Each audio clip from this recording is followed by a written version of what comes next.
Ça y est, je crois qu'on est en live. Bonsoir à tous. Je suis ravi de vous avoir ce soir pour mon premier live. Ça faisait longtemps que j'avais pas fait quelque chose pour ce sommeil particulier. Donc je suis Lionel, pour ceux qui ne me connaissent pas. Je travaille à l'auberge du Père-Biche chez Jean Sulpice à Talloires, donc alsacien d'origine. Bien sûr, j'aime l'Alsace, mais ce soir, je vais vous présenter la Haute-Savoie. Et la Savoie, avec plus particulièrement un jeune vigneron qui tout juste fait son entrée dans le guide de l'RDF en 2021. C'est Maxime d'Ancoine. Donc, je suis ravi de l'accueillir ce soir. Merci. Je retrouve Maxime. Super. Bonsoir Salut, Maxime. tous. Et merci de m'inviter pour cette première.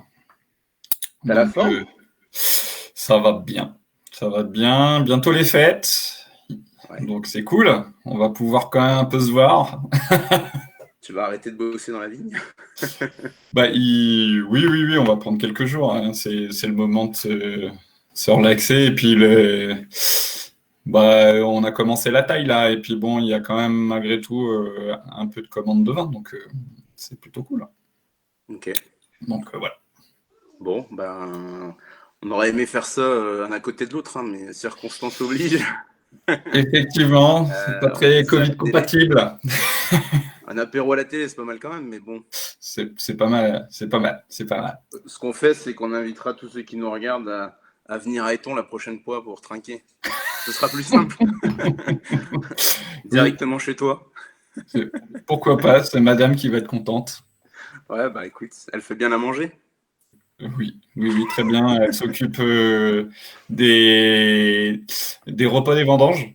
Okay. Donc, et puis comme elle est aussi alsacienne, en général, c'est choucroute et beckehof sur au moins un week-end, et puis après on essaye d'un peu aller sur le nord quand même, puisque je suis du nord, donc en général la carbonate flamande fait son entrée, et puis voilà, ça se passe bien, ouais.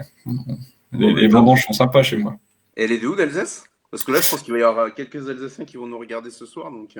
elle est de Saverne. Voilà. Ok. Ouais, c'est le Bas-Rhin, c'est la moins belle partie de l'Alsace. Oui, j'ai marié une Alsacienne qui n'est pas de la région viticole. Il y a quelques personnes qui nous ont rejoints là. Salut Frédéric. Frédéric Turbo qui est à Paris. Top sommelier. Et puis bonjour à tous qui nous rejoignent. Et il y en a qui confirment qu'on mange bien en Alsace.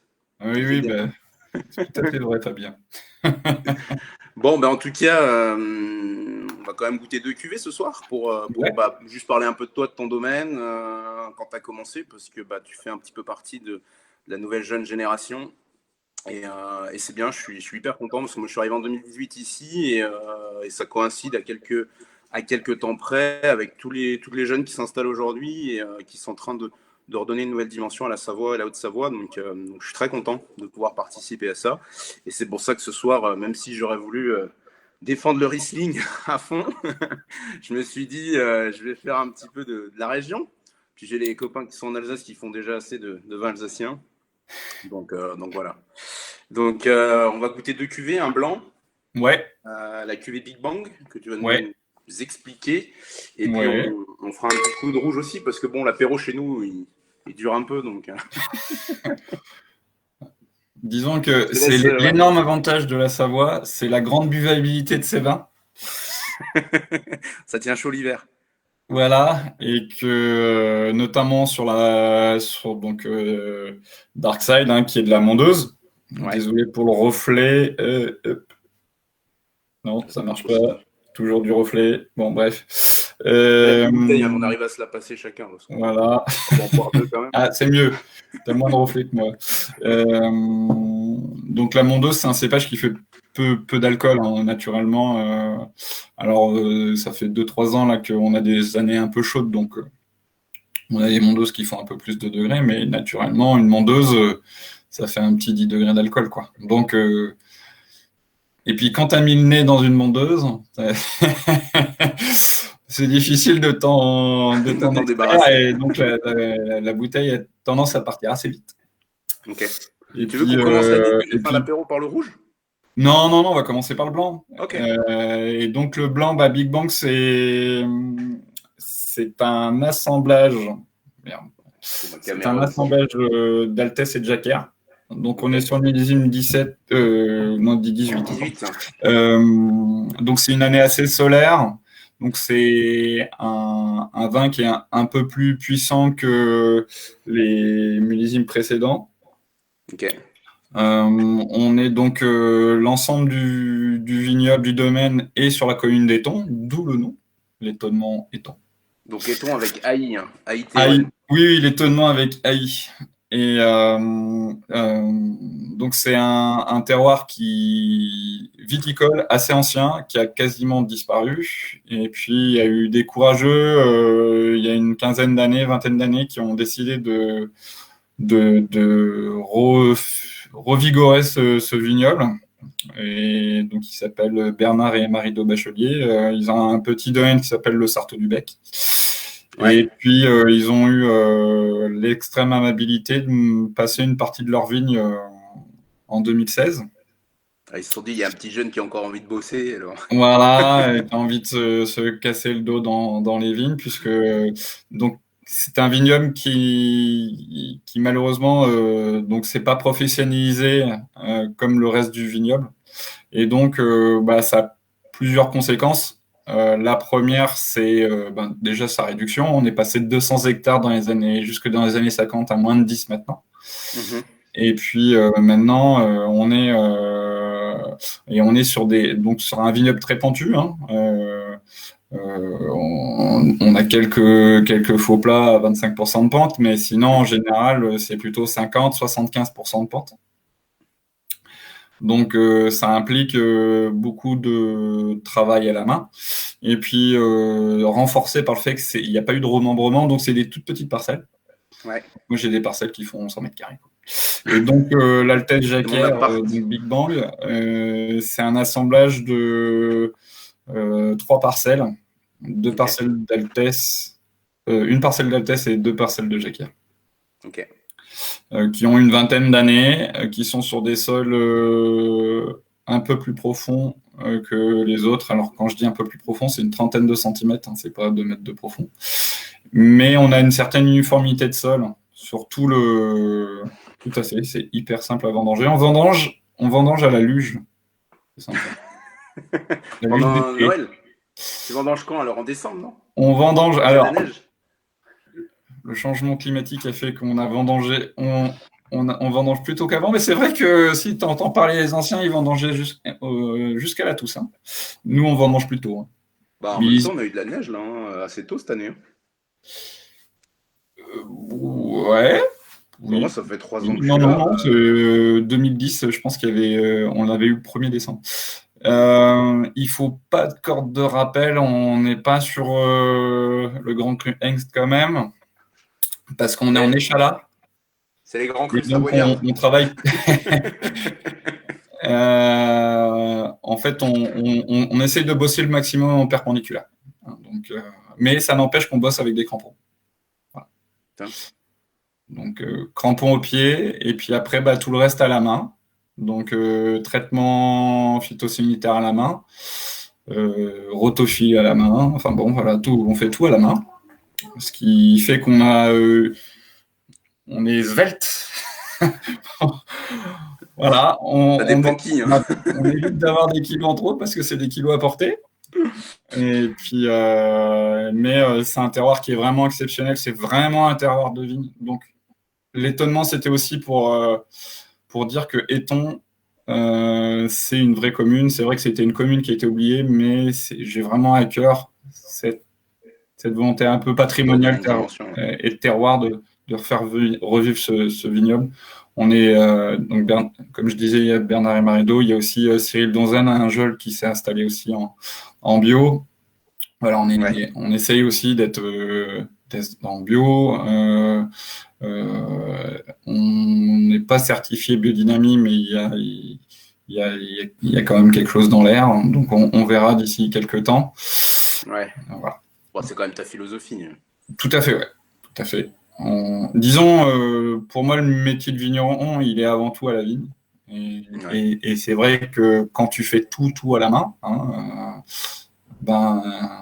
il faut être absolument passionné, hein, parce que faire, tu te dis, bon, bah, là, actuellement, j'ai 1,5 hectare de vigne, mais quand il faut le faire, il faut faucher 6 fois la vigne sur une année, ben, ça te fait 7,5 hectares fauchés à la main. Ouais. Voilà, ça fait des belles journées. Ça t'occupe. Mais Bon, le terroir leur rend bien. Donc, en général, l'Altesse et la Jacquard sont vendangés sur un week-end. Ouais. La Jacquard sur mon terroir est plutôt précoce, donc on la vendange toujours plus tôt que l'Altesse. Et en fait, on vendange tout en caisse de 10 kilos, et puis c'est ramené à la cave, et puis c'est pressé, et puis après, on met à froid pendant 5 jours. Alors, on m'a demandé de ne pas parler trop technique, mais c'est quand même un truc que je fais, et qui est important pour moi, parce que comme je veux travailler avec très peu de soufre, mais avoir des vins qui restent droits et sans problème de ce qu'on trouve de plus en plus sur les vins avec peu ou pas de soufre, c'est tous les déviations qu'on peut avoir. Alors je dis pas systématique, mais qu'on commence à avoir nous aussi dans la région. Il faut trouver aussi un peu de technique, et donc le fait de faire des préfermentaires, des débourbages très froids pendant un certain temps, ça permet de faire après des vins qui vont être très clairs avec des très bonnes tenues à l'air.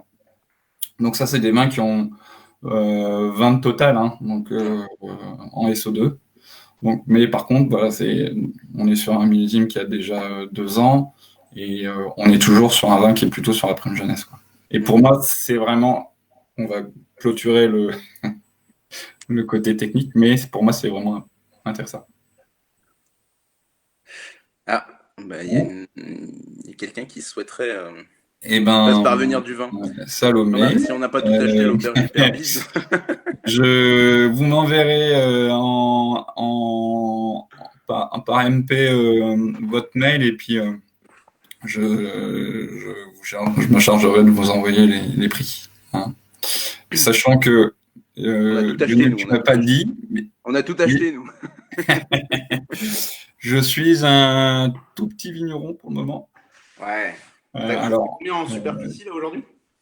Bah, jusqu'à 2020 où j'ai commencé un peu à grossir là, et puis à partir de 2021 où voilà, le volume va très clairement augmenter, mais actuellement je produis à peu près sur 70 arts, donc ce qui fait peu de vin. Je suis désolé, et ça fait beaucoup de frustration, je le sais, j'essaye d'être le plus équitable possible, tout en respectant les gens comme toi qui ont travaillé très tôt avec moi. Merci. Même les potes m'en ont barré. T'es un ennemi là. Oui, mon cher Gunther. Même toi, t'en as pas le droit. Heureusement que t'es un bon copain, donc tu peux venir les boire à la maison. Ouais. Je l'ai dit, hein, de toute façon, on va être obligé de faire une grosse soirée chez toi pour que tout le monde puisse en boire. C'est ça. Non, mais j'ai vraiment hâte. J'ai vraiment hâte d'avoir les vignes là, qui commencent à rentrer en production et qui vont permettre vraiment de pouvoir monter mes volumes sur mes cuvées de base, notamment Big Bang qu'on goûte là, et puis l'autre qu'on goûte pas cette année parce qu'elle n'était pas sur ce millésime-là, je l'ai fait à partir du millésime 19, c'est Nebula. Voilà. Nebula qui est notre assemblage mais en rouge. Ça, c'est 2 volumes que je veux absolument monter, essayer d'avoir des vins accessibles au plus grand nombre avec des quantités plus importantes que ce que je fais actuellement. Voilà. Et il y avait 2 questions. La question de Flo qui te demandait pourquoi l'intérêt tu utilises les jarres, et puis aussi le volume de blanc pour Fred Turpot qui demandait le volume que ça te fait en production en blanc. Alors, je vais répondre d'abord à Frédéric.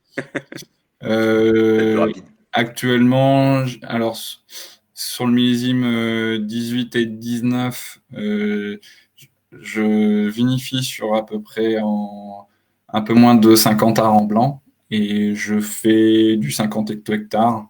Donc, je vais faire 25 hectos, ça veut dire à peu près 3000 bouteilles. Voilà. Et puis, et donc, ce qui fait que je ne fais que 1000 bouteilles de rouge. Un peu plus. Et donc, ouais, je suis un tout petit vigneron. Vous allez me dire, mais comment je fais pour en vivre? C'est que je suis, pour l'instant, double actif. Enfin, double actif. Non, je suis quadruple actif, puisque je suis aussi œnologue, conseiller viticole, et j'ai une activité de négoce avec mon associé Guillaume Lavie sur des vins d'envie. Voilà. T'es plombier aussi, non? Et l'idée, c'est Plombier, quand même à menuisier. terme d'être sur le domaine à 100%. Donc voilà. Tu fais pas un peu de plomberie, de menuiserie dans ton Alors non, cave? alors très clairement, je suis vigneron. Tu me demandes de planter n'importe quel piquet, il n'y a absolument aucun souci. Je traite avec 30 kilos sur le dos, mais Planter un clou. j'ai pas j'ai pas de skill dans la maçonnerie du tout. Non, après, tu ouvres bien les canons, c'est déjà pas mal. Ouais, oui. Et pour les jeter, il n'y a pas de problème. Pour répondre à ta question, Flo, Je regoute, hein. la raison que je suis passé sur des jarres, c'est que les jarres. Alors, pour l'instant, je suis toujours en phase de réflexion. Donc, j'ai acheté différents types de jarres. Donc, j'ai du grès, j'ai de l'argile et. Alors, je suis désolé, le mot va paraître bizarre, rigolo. J'ai du corcho pesto. Donc, c'est différents matériaux, différentes formes, différents types de cuisson avec des objectifs un peu différents. L'idée, c'est que c'est quand même des cuves avec une certaine inertie, donc elles sont assez épaisses, mais elles respirent. Il y a quand même des passages d'air. Et l'idée, c'est de migrer, en tout cas, une partie de la production que je faisais en fût vers ce genre de médias. Donc, c'est Pierre. L'idée, c'est, comme je vous l'ai dit, je suis dans une recherche de retrouver un peu ce qu'était le vignoble d'Éton. Il y a ce côté un peu. On en parlera un peu après, mais j'essaye de bosser sur les anciens cépages. Donc, l'idée, c'est comment faire des vins rapidement accessibles à la dégustation sans que le média vienne fermer, enfin, en tout cas, biaiser un peu le nez du vin, quoi. Et actuellement, si tu n'as pas un radis, tu n'achètes pas de fût. Parce que les fûts, c'est super bien, mais il faut avoir il faut pouvoir avoir des rotations, ça veut dire un élevage, plus une année, 2 années de mise en bouteille avant de proposer à la vente ce vin, pour que le bois commence à se vendre. C'est pas le fait d'acheter le fût. Hein. Le fût, les cuves en soi sont plus chères que les fûts, mais les cuves permettent de mettre quand même plus rapidement à la vente. Voilà. Top. Merci, Jacques. Mon petit Jaco. C'était une vraie fanbase. C'est les fans lyonnais, ça. C'est l'Olympique lyonnais, ça. On est à fond. On s'encourage. Bon, bah, chill en tout cas. Santé. Désolé, je bois. Hein. Bah, moi, j'ai déjà bu pendant que tu parlais, donc vas-y. À l'apéro, on boit en général. Bah, l'apéro, faut boire. Hein. Franchement, on profite. Et puis, on profite. Comme on dit, on ne mange pas, sinon c'est tricher. Bon, on mange du raisin. On mange du raisin toute la journée. J'ai rien. Oui, voilà, c'est ça. C'est que j'ai rien préparé. Donc Non, bah non, t'inquiète. Non, bah c'est joli, hein. Ça goûte bien déjà les 18 ans. Malgré que c'était chaud, je trouve qu'il y a. Oui. Il y a quand même la jacquère qui apporte de la fraîcheur, tu vois derrière. Oui, tout à fait. La jacquère est le plus beau cépage du monde. Ouais, c'est un grand ami du vigneron bio. Malgré parfois que les gens, ils arrivent, disent on va faire une raclette, vous avez pas une petite jacquère qui traîne ou une fondue? Super. Alors, on fait quand même des trucs. On peut pas, tu peux pas jouer contre. C'est comme ça. Après, entre autres, quand on vient chez toi, c'est pas vraiment pour bouffer de la raclette. Non, le chef s'est pas encore mis à la raclette, mais. Ouais. Bon, on va descendre un peu ce qu'on pensait par rapport à ce qu'on voulait faire au début. L'étoile, c'est plus vraiment. Non, on cherche à faire. Peut-être au bistrot. Non, je pense pas non plus. Non, au contraire, on donne la vraie valeur et la vraie dimension des vins de Savoie. Oui. Et on dénigre absolument pas les Suisses qui mangent la raclette tout le temps. Parce qu'en plus, c'est une hérésie, hein. Ceux qui ne sont pas savoyards, sachez qu'il y a quand même peu de savoyards qui mangent de la raclette. On mange du diopolinte, hein. Ouais, c'est vrai. La Théopoline, du coup, ça va mieux avec la mondeuse. Exactement. Ah ouais, t'es passé à la mondeuse, on va goûter la mondeuse, du coup. On va goûter la mondeuse. N'hésitez pas à reposer des questions sur un des vins si vous avez eu la chance d'y goûter. Alors les questions, attention, hein, il est pas célibataire, il est marié, sa femme le regarde. Posez les bonnes questions. Des bonnes questions. C'est cool. Donc là, t'es un peu la vigne, hein, parce qu'avec les températures et... Eh ben, j'étais à la vigne ce matin. Ok. Et puis, à midi, il s'est mis à pleuvoir, donc je me suis arrêté, mais ça m'a permis de finir de tailler. J'ai fini de tailler la mondeuse. Voilà. Ok. Donc, je vais pouvoir m'atteler. Alors, comme j'ai beaucoup de plantations et que les plantations, on fait toujours ça le plus tardivement possible pour éviter les débourrements précoces et puis les coups de gel de printemps. Je m'avance quand même un peu, donc là, je vais me mettre à attaquer la jacquère. Et puis, la même chose. Alors, 2017, c'est aussi particulier parce que pour nous, la Savoie, c'est une grosse année de gel. Et même à Éton, qui est sur un coteau quand même assez pentu, on a quand même eu des problèmes de gel. Ouais. Donc, je commence par les zones les moins gélives et puis au fur et à mesure, je descends en fait sur le coteau. Alors. Ah oui, la mondeuse. On peut avoir des infos. Comment ça se tient dans le temps? Orangina, quelle drôle d'idée. C'est clair. Non, mais Jacques, il doit être un peu fatigué, il a fait la bringue. Ouais, ça doit donner la langue pâteuse. Je pense que c'est Doliprane à lui, ça. Je le connais, le bonhomme. Et ouais, du coup, la mondeuse, quelques infos, parce que c'est vrai qu'il y a différents styles de vinification. Ouais, souvent, quand on déguste, tu as des styles très infusés, très élégants, où on a l'impression qu'on approche un peu de la Bourgogne sur des grands pinots, et des fois, tu as des styles beaucoup plus concentrés, plus structurels, avec cette impression d'être plus gamay, syrah, avec un peu plus de fond. Ouais. Rendons à César ce qui est à César, c'est-à-dire Homard. À Grisard. Bon, pourquoi pas. Donc à Grisard, c'est vrai que Michel Grisard a eu une technique extrêmement, on va dire, bourguignonne, très délicate de la mondeuse. Et donc ça a fait...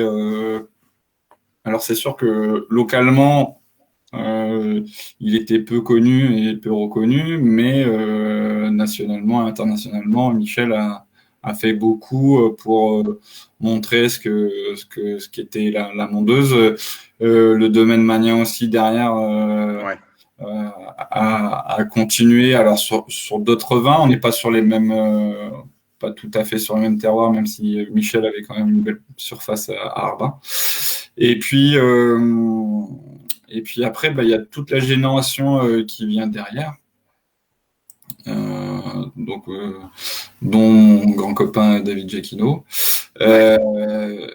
Voilà. Et donc là, on peut dire de la deuxième génération. Et avec une mondeuse, notamment sur leur mondeuse du domaine, des mondeuses extrêmement friands, très croquantes, très sur le fruit, avec aussi des millésimes un peu plus péchus, mais toujours très généreux et tout. Et puis la nouvelle génération, on a peut-être des mondeuses de nouveau un peu plus racées, je sais pas. Je pense que un vin ressemble vachement à celui qu'il fait, comme un chien à son propriétaire. Ça peut... non, c'est vrai, je pense que les vins correspondent à ce qu'on a décidé de faire. Et si je dois prendre, je suis désolé, je ne vais pas tous en parler, mais si je dois prendre Mathieu Goury ou Nico Ferrand, voilà, ou même avec Sylvain Lyotard aussi dans les nouvelles générations. Ouais. Tout à fait. Après, il y a la grande question, c'est avec du homard, très bonne idée. Bah, la mondeuse ou le. On n'a pas eu la précision. Mondeuse ou Ouais. Quand elle est contente, ouais. Ah oui, c'est pas faux. J'espère que le vigneron, il fait pas pareil. Hein. C'est pas faux du tout. Non, mais Comme la mondeuse c'est ressemble à vrai son que vigneron. moi, pour le coup, je vais parler de moi. Darkside, c'est simple. Donc, c'est des vignes qui ont en majorité 80 ans. On est à 14 000 pieds hectares, tout en échalas. Donc, c'est des vieilles mondeuses. Hein. Elles sont d'une vigueur, d'une beauté incroyable. Enfin, et c'est là où je revendique quand même qu'une vieille vigne, c'est pas comme un vieux mec tout usé. Hein. On peut vraiment continuer. Non, non, mais c'est vrai. Je trouve que plus elles vieillissent, plus elles sont belles et c'est toujours consternant de voir des vignes qui ont 40, 50 ans qui sont arrachées, Ouais. surtout pour des questions de rendement ou des questions de choix de production qui peut être légitime pour le vigneron, mais qui, pour moi, c'est des plantes pérennes et il faut que ça dure, quoi. L'investissement, le temps qu'on passe dessus. Et bref, aparté, c'est pas du tout habituel, hein, la densité de 14 000 pieds hectares. Je t'avoue que même moi, dans les vignes, on joue des coudes comme ça. Surtout, j'ai des palissades assez hauts. Donc, tout est en échalas. Et on est à 2,20 m, 2,40 m de feuillage. Voilà. Et puis, ben, tu passes dans 70 cm d'épaisseur. Donc, il faut voir surtout l'atomiseur d'eau. Il est juste derrière. Donc, on fait comme ça. C'est pas hyper évident. C'est des petits robots pour Noël, ça. Voilà. Comme le chien sur la plage arrière. Voilà. Mais c'est magnifique. Alors moi, je replante pas 14 000 pieds. Hein. Tout ce que j'ai replanté en mondeuse, c'est issu Donc, j'ai fait que de la sélection massale. C'est de la pépinière privée. J'ai demandé à un copain, Benjamin Vendange, qui est vigneron aussi sur Saint-Pierre, de multiplier les plants. Mais c'est uniquement du bois qui vient des tons que j'ai multiplié, que j'ai regreffé, et que je ne plante qu'à 11 000 pieds hectares. Ce qui fait qu'on passe quand même plus facilement. Yann Moix peut se rhabiller, vive les vieilles vignes. C'est pas faux. C'est pas beau, mon loulou. Vieille vigne et la vendange entière. Tu fais vendange entière, non? Hein? Tu fais pas que de la vendange entière? C'est 100% vendange entière. Ok. 100% vendange entière. Je dis la vie, la vendange entière. C'est 100% vendange entière. C'est 15 jours de macération. Ouais. C'est aucun pigeage, aucun remontage. Simplement, on va maintenir la température. On va maintenir la température aux alentours de 25 degrés pour dire que la fermentation se passe bien. Qu'il n'y ait pas de vague. Qu'il n'y ait pas d'arrêt de fermentation, parce que quand tu bosses sans filet, les arrêts de fermentation, bah, c'est le début des emmerdes. Et c'est ce qui permet d'avoir des mondeuses, quand elles sont mûres, déjà, la couleur, elle sort tout de suite. C'est important d'aller chercher la maturité dans la mondeuse. La maturité dans la mondeuse, elle est dans comment se comporte ta vigne. Et j'aurais tendance à dire, beaucoup de gens disent ça se limite au choix du rendement. Je taille extrêmement court, je suis extrêmement sévère sur tout ce qui est donc taille d'hiver et bourgeonnage, voilà. Et puis,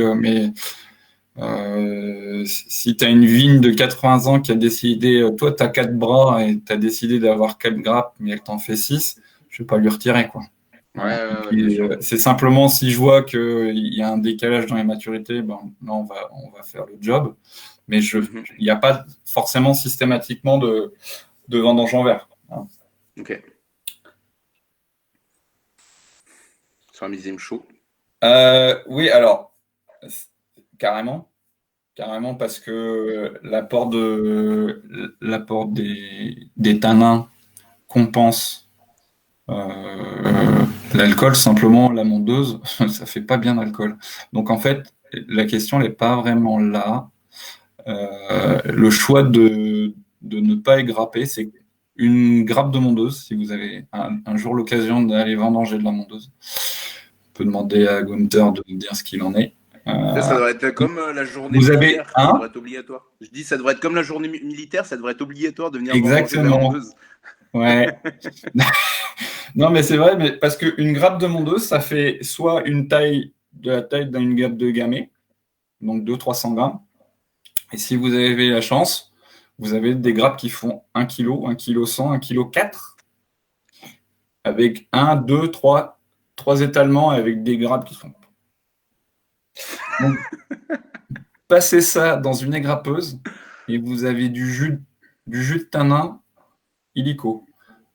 C'est pas interdit, hein. Il y a plein de gens qui le font. Simplement, l'apport de tanin que vous allez faire dans le vin, il est tellement énorme que il va falloir des années avant de s'harmoniser.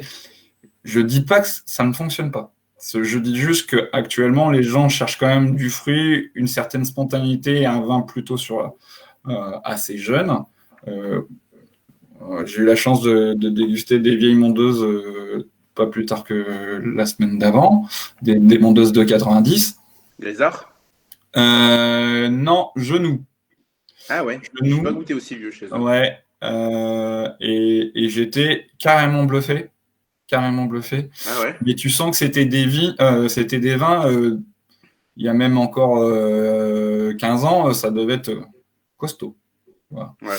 Et je dis pas que c'est pas impossible de faire, et ça fait partie des grandes questions que je me pose, mais des gens qui gardent 15 ans à vin, à part les aficionados et quelques restaurants, il n'y en a pas, et beaucoup de gens me demandent quand même des vins qui se boivent dans les 4-5 ans, voire 7 ans, mais pas attendre 15 ans, quoi.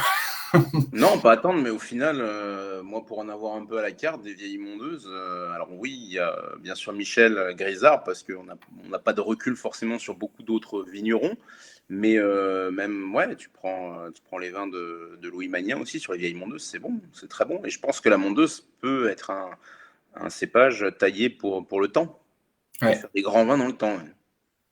Ouais. Ah non, mais Et je pense que ça, Darkside, aujourd'hui 18, je pense qu'il y a le potentiel, il y a le potentiel pour le futur, puisqu'il y a quand même un certain style infusé, mais à la fois il y a le millésime 8 qui est un peu chaud, il y a une belle concentration, mais derrière, enfin tu fais une petite réduction aujourd'hui, mais tu sens qu'il y a une structure qui dans le temps ça va s'affûter, et puis on va avoir des mondeuses encore plus délicates et plus infusées, je pense, à travers le temps. oui. Et je pense que ça va être un très joli vin pour le futur. Ouais. De toute façon, on refera un apéro live dans 15 ans pour voir si ça a tenu ou pas. Ouais, je vais mettre mes 6 dernières bouteilles de côté. Je vais les mettre sous clé.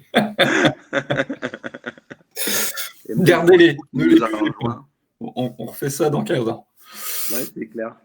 Bonsoir, mademoiselle Fouchereau, une de mes anciennes sommelières à l'auberge, qui veut du vin, apparemment. Elle est à Bordeaux maintenant. C'est pour ça qu'elle veut de la mondeuse, parce que bon, le Cabernet, à mon avis. Il y a des très bons Cabernets. Et je vois Jacques nous parle du Chatu. Ouais. Alors, j'ai goûté 2-3 Chatus. J'ai pas une énorme connaissance du Chatu. Je pense que Jacques a dû en goûter des Chatus. Ouais. Mais de toute façon, oui, c'est un cépage d'avenir. Enfin, moi, que je dise pas de bêtises, parce que ça fait quelques années. Donc, millésime 18, ma mondeuse fait 11,5. Ce qui est incroyable avec la mondeuse, c'est que si je dois prendre par exemple le millésime 19, elle fait 10. Donc, je ne chaptalise pas mes vins.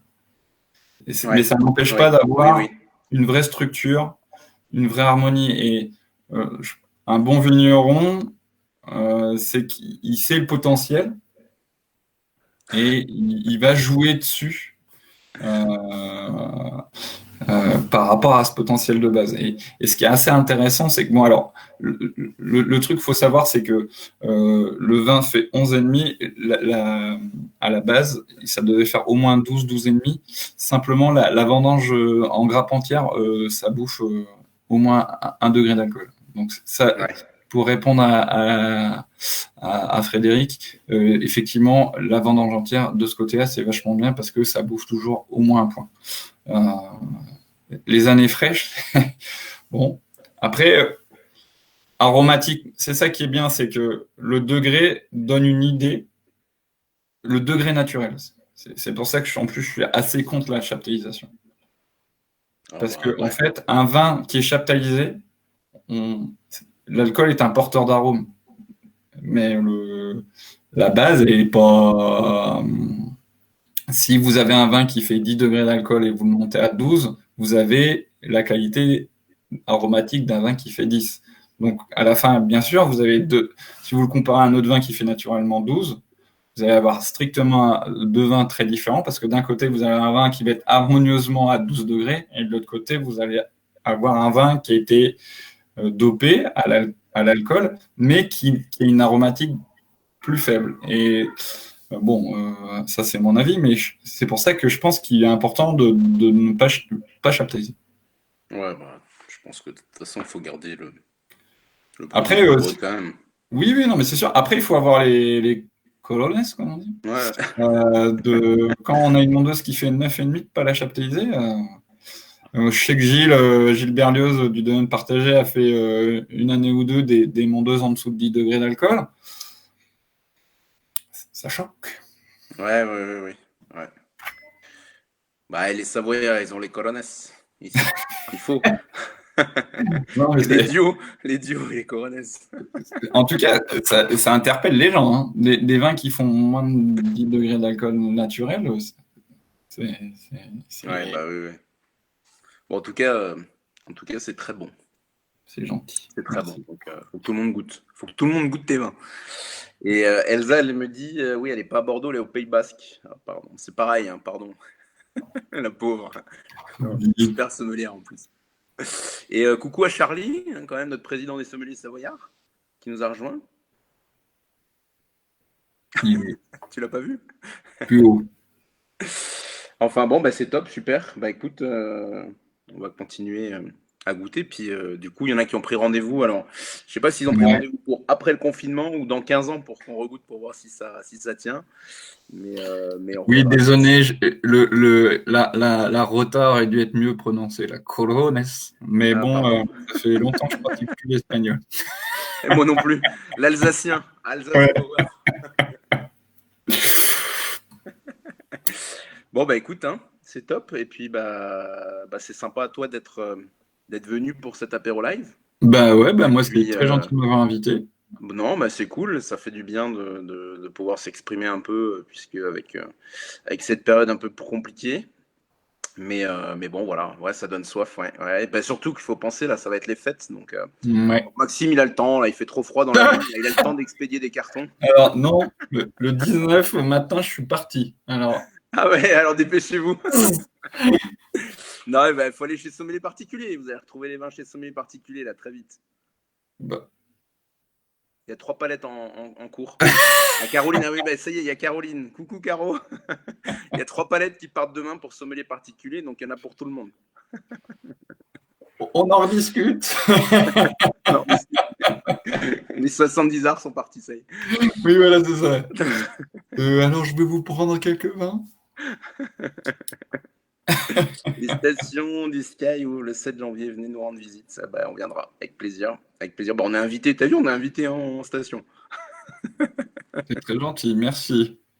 Bon, bah, en tout cas, merci à tous de nous avoir suivis. Et puis, merci à vous. On vous dit à bientôt. Merci Max. Et puis, merci Lionel. À très vite et à bientôt. Santé à tous. Santé, bisous. Salut les amis, bye bye. Ciao.